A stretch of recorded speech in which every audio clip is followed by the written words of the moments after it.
Saya datang melihatkan keadaan, nanti kekurangan-kekurangan sudah dilaporkan kepada saya, segera kita atasi. Tadi dilaporkan oleh gubernur kekurangan air bersih, ya, air minum, perbaikan tanggul segera kita lakukan, ya.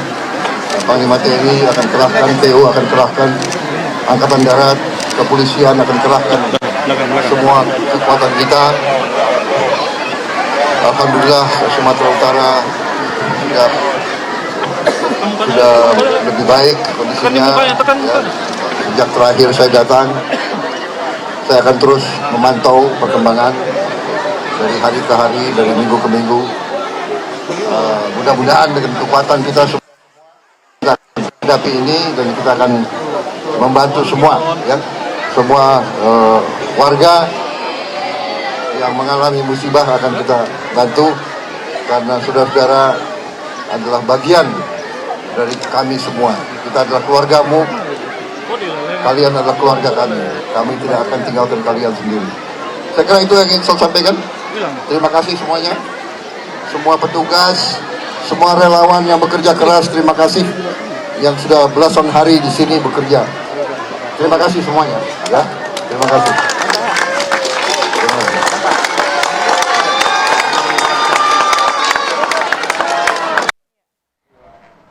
Baik, kita langsung melanjutkan perbincangan. Sudah ada Bang Effendi Ghazali, pakar komunikasi politik. Tapi tahan dulu Bang, saya mau bergeser ke Bang Sadam yang tadi menyambung pertanyaan yang tadi saya katakan bahwa kalau kita melihat banyak masyarakat yang melaporkan tidak sesuai dengan apa yang dikatakan oleh pemerintah, seperti listrik, seperti kemudian tiba-tiba ada tenda darurat dan lain sebagainya. Ini bagaimana respon dari Presiden? Yang pertama terkait dengan listrik. Ya, Pak Presiden juga sampai ketiga kalinya datang ke Aceh dan meminta maaf terkait dengan itu, dan proses memang terus berjalan, dan kami juga dari KSP memonitoring dan berkomunikasi dengan PLN dan menyampaikan pesan ke Pak Presiden bahwa memang ini harus ada monitoring evaluasi terkait dengan ini, dan kemudian Pak Presiden meminta maaf terkait dengan hal ini, dan ini menjadikan bahwa ini harus ada langkah percepatan yang harus lebih masif lagi. Yang kedua, bagaimana terkait dengan tenda-tenda yang pengungsian itu. Nah, ini yang disampaikan bahwa ketiga kalinya Pak Presiden ke titik yang terisolasi, ada Aceh Tamiang, ada Bener Meriah, kemudian Aceh Tengah atau Takengon.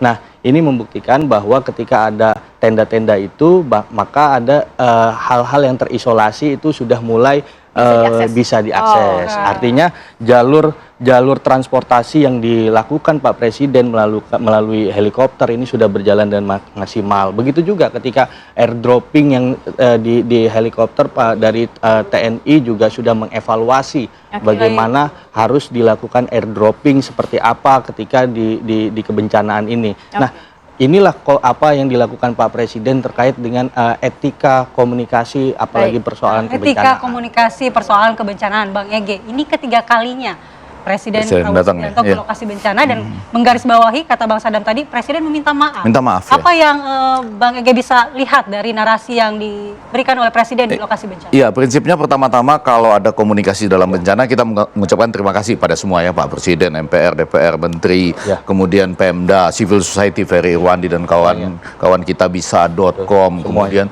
semualah, ya, mungkin ada yang tidak terucapkan, tapi kita terima kasih dulu buat semuanya. Lalu yang kedua, betul, dalam konteks bahkan textbook komunikasi dalam bencana itu ada ukuran-ukurannya. Misalnya setelah terjadi bencana, berapa lama kemudian datang drop makanan, obat-obatan yang pertama. Setelah berapa hari, ini kalau bisa dijawab agak panjang nih nanti. Berapa hari kemudian ada, berapa minggu kan? Nah, ini kalau sudah minggu udah masalah kita, padahal kita ngomongnya jam, hari. Berapa hari daerah yang paling jauh itu misalnya bisa ditembus, tidak diakses, tidak terisolasi lagi gitu. Nah, ini kan hal-hal yang penting untuk sebetulnya kan negara kita disebut negara yang rentan bencana. Karena itu waktu saya kuliah di Amerika dulu tuh ada kadang-kadang simulasi. Diberitahukan di televisi, ini ada simulasi, ini bukan bencana beneran, tapi kita harus latihan gitu. Nah, kita belum nih, ya, belum ada nih. Nah, yang agak lebih penting itu tadi, jangan sampai ada ABS. Betul. Laporan asal Bapak senang. Nah, itu terbukti dari dua hal. Tadi sudah disinggung, listrik. Yang disampaikan 2 kali loh bertingkat ABS-nya dari pimpinan PLN-nya. Disampaikan lagi oleh menterinya. SDM, ya. Sudah 93%. 97 bahkan Bang. Oh, naik lagi angkanya? Enggak, di 93 ya? Jangan ditambahin. 93%, padahal di Kompas saya baca 36%. Ya, segitu ya. Jadi artinya ada 2 kesalahan dari pimpinan PLN-nya, lalu ke Pak Menterinya. Menterinya lapornya ke Presiden ya? Sampai di ujungnya Presiden yang minta maaf. Loh, ini saya nggak tahu ya apakah sekedar senang melaporkan angka atau mau jadi wakil menteri ESDM atau apalah gitu. Tapi ini nggak boleh. Karena apa? Selain tadi makanan, obat-obatan, selimut ya, ditambah lagi mungkin hal-hal tenda juga penting. Nanti kita tenda sendiri, tapi listrik itu kadang-kadang memberikan harapan loh. Betul. Begitu kita ada di situ ya, malam hari di tengah kesulitan ada listrik yang kemudian terkait dengan komunikasi. Ya, yang tadi apa sinyal dan lain sebagainya. Nah, tenda juga. Jadi terima kasih juga tentu kepada BNPB dan tadi PLN pasti bekerjanya keras. Cuma kan katanya ada tenda yang baru dibangun ketika Bapak Presiden mau datang. Kok tiba-tiba jadi banyak? Ya, ada pertanyaan.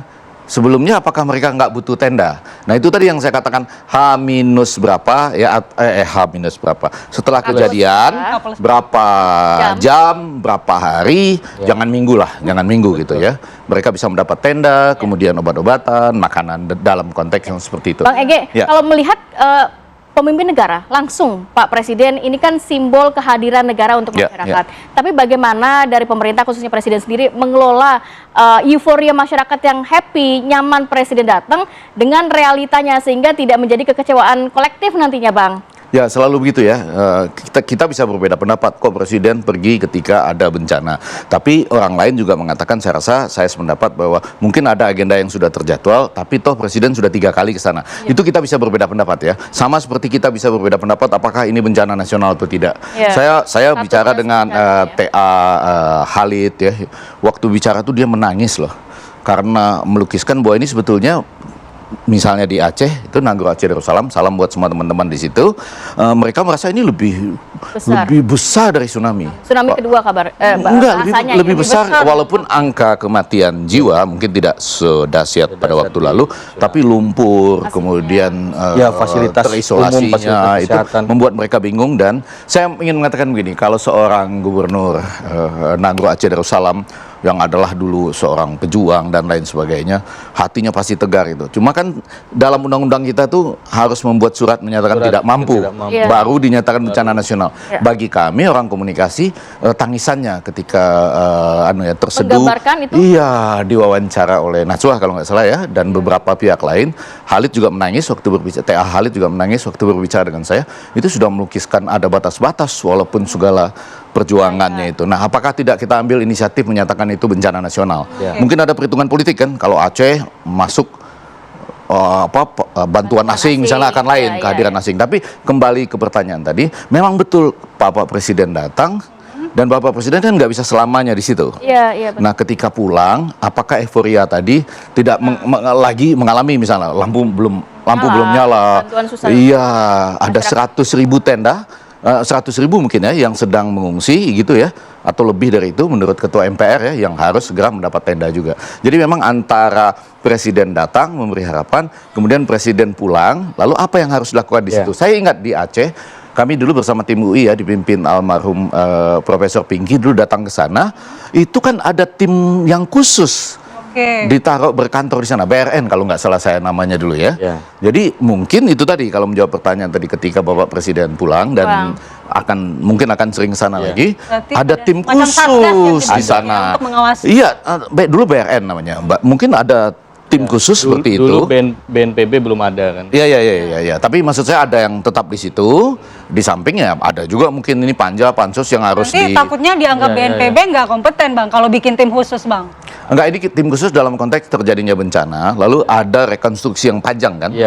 Panjang loh ini rekonstruksinya. Jangan-jangan rekonstruksinya lebih panjang daripada tsunami.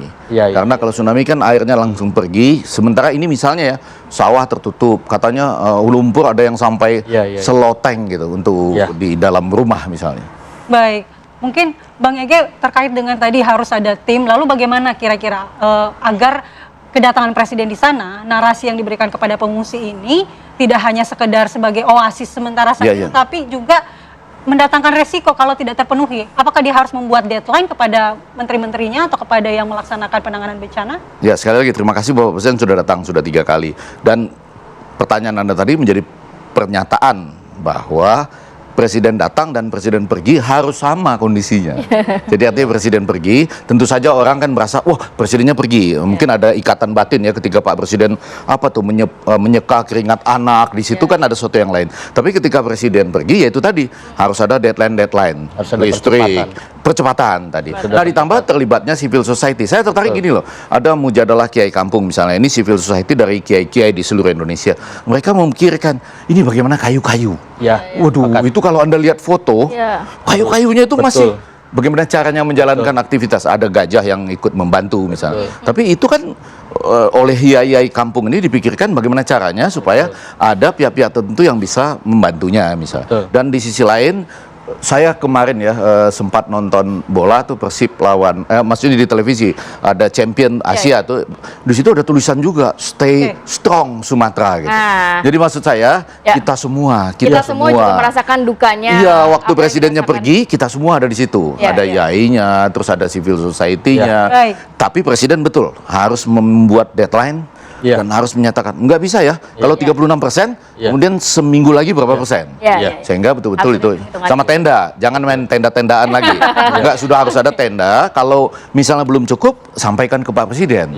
Sama seberapa cepat helikopter misalnya, bisa menembus daerah-daerah yang terisolasi dengan hadirannya Presiden 3 kali ke Aceh ini menjadi simbol negara hadir untuk masyarakat, dan harapannya benar-benar pembangunan pasca bencana yang ada di wilayah Aceh, di Sumatera Utara, Sumatera Barat ini dapat segera dilaksanakan dengan masif ya, sehingga masyarakat khususnya daerah-daerah terisolir dapat terasakan. Terima kasih banyak Bang Ege, kemudian juga Mas Adam sudah hadir pada Tetap ya, stay strong Sumatera ya. Baik, kami akan kembali saat lagi pemirsa dengan laporan terkait dengan tumpukan sampah di daerah Ciputat ya. Ciputat ya. Selengkapnya saat lagi.